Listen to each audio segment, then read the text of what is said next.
Greetings. It's Friday, May the 30th, 2025. Welcome to Denison Forum's Daily Article Podcast. I'm Chris Elkins, narrating today's edition, written by Denison Forum's Senior Editor for Theology, Dr. Ryan Denison. In recent days, President Trump has seemed to grow increasingly incensed with Russian President Vladimir Putin. In a series of posts on Truth Social, Trump called Putin crazy and warned that he was playing with fire before Trump claimed that he was essentially the only person standing between Russia and a host of, quote, really bad things. In response, former Russian President Dmitry Medvedev, who stood in as surrogate for Putin during the 4 years the latter was technically unable to be president, responded by posting on X, quote, I only know of one really bad thing, World War III. I hope Trump understands this, end quote. To this point, Trump has primarily attempted to coax Putin to the negotiating table and end his invasion of Russia by offering a series of rewards, a place back with the G8, resource deals, and lifting sanctions, to name a few. As Connor and Micah discussed on this week's Culture Brief, it hasn't worked. The truth is that Putin currently has little reason to pursue peace. He is winning the war, cares relatively little about the loss of life, and stands to gain by continuing to drag the conflict out. And there is little Ukraine can do, even with additional armaments, to change that reality. If Putin is going to seriously entertain peace, then additional pressure will have to come from Europe and the United States. Europe took a step in that direction with additional sanctions last week, though few think they will be sufficient to force Russia to the table. For that to happen, most agree that President Trump will need to apply pressure of his own as well. Congress appears ready to pass a bill that could help him do just that. A bipartisan bill in the Senate with more than 80 co-sponsors would impose new sanctions on Russia by targeting its ability to sell energy to other nations. While such sanctions are hardly a novel concept, the difference with the proposed legislation is that America could impose a 500% tariff on any country that buys Russian energy. As Mark A. Thiessen describes, the bill would, quote, create incentive for China, India, and other countries that would be subject to secondary tariffs to press Putin to agree to peace, end quote. Even the way Russia has resisted threats and pressures from the West, pressure from its allies, could be what tips the scales. However, President Trump appears hesitant to take that step thus far, despite declaring in March that he would support sanctions and even additional military aid for Ukraine if it became clear that Putin was responsible for the war's continuation. Most of the world agrees that we reached that point a long time ago. But even if Trump is not willing to impose the sanctions at the moment, Congress could still pass the bill and hold it until he is. Doing so would allow the president to apply additional pressure on Russia without actually having to cut off trade with its allies.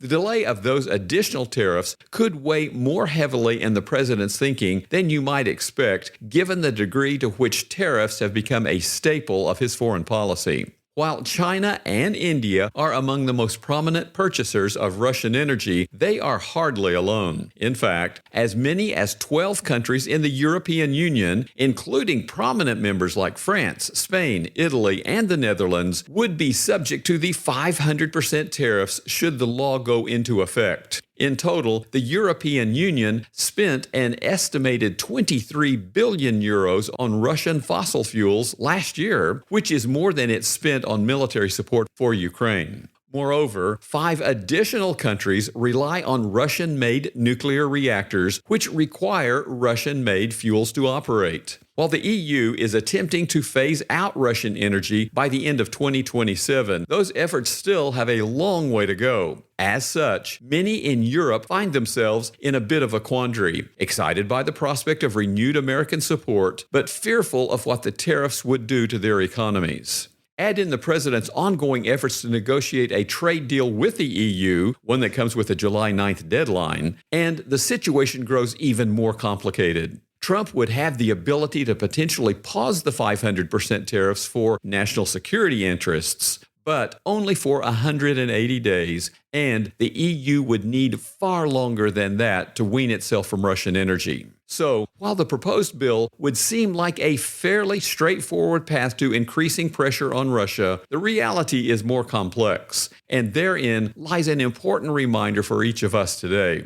One of the most tragic characters in Scripture is King Saul. For most of his reign, or at least up to the point where he was driven to insanity by a dark spirit noted in 1 Samuel 16, verse 14, Saul legitimately tried his best to do what was right for his people and to follow God's will. However, the difference between him and David, at least most of the time, was that you never really see Saul ask God how to do that. Whether from 1 Samuel 13 it was burning an offering to keep his soldiers from fleeing, vowing that none of his men would eat until the Philistines were destroyed in 1 Samuel 14, or a host of other examples, Saul epitomized Solomon's warning in Proverbs 14, verse 12, that there is a way that seems right to a man, but its end is the way of death. Israel's first king stands as a reminder to us all that even when we have the best intentions and make decisions that seem right to us, they can still go wrong when we rely on our wisdom alone. The reason is that it is difficult, if not impossible, for us to fully discern every consequence of our choices. We can and should try to see each angle and make the most informed decision possible, but in the end, we will never have more than partial information when relying on ourselves. When I first read about the potential sanctions on Russia, it seemed like a prudent path forward. It wasn't until I was reminded of the degree to which our allies in that fight would be harmed as well that the potential problems became clear.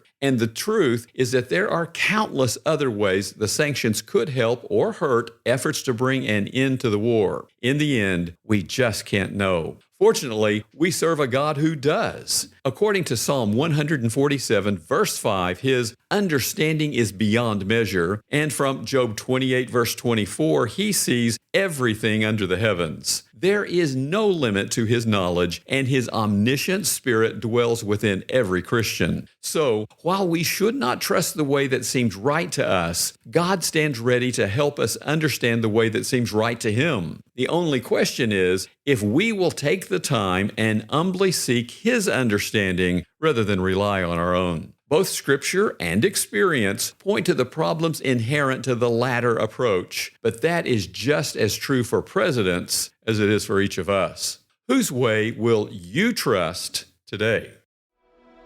Listeners like you support Denison Forum's mission to deliver news discerned differently. As a ministry nonprofit, we are fully donor supported.